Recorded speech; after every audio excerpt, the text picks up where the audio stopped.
Jejak Hindu di Baduy, warisan budaya Jawa Barat. Baduy, sebuah komunitas adat yang mendiami pedalaman Banten, Jawa Barat. Mereka dikenal dengan kesetiaan pada tradisi leluhur. Namun, tahukah Anda bahwa jejak Hindu pernah mewarnai kehidupan mereka? Sejarah mencatat, sebelum Islam masuk, pengaruh Hindu sangat kuat di Nusantara. Kerajaan-kerajaan seperti Tarumanegara dan Pajajaran meninggalkan jejaknya.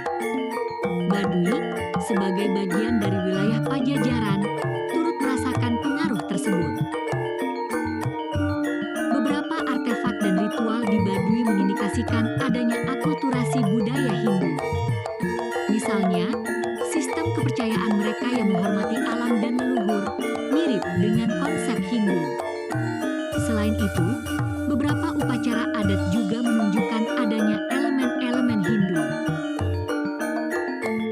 Meskipun mayoritas masyarakat Baduy kini menganut agama Sunda Wiwitan, jejak Hindu tetap terasa. Akulturasi ini menciptakan keunikan budaya Baduy yang kaya dan menarik. Ini adalah bukti bagaimana masyarakat mampu beradaptasi tanpa kehilangan identitas aslinya. Penting bagi kita untuk memahami dan melestarikan warisan budaya ini. Dengan memahami sejarah, kita dapat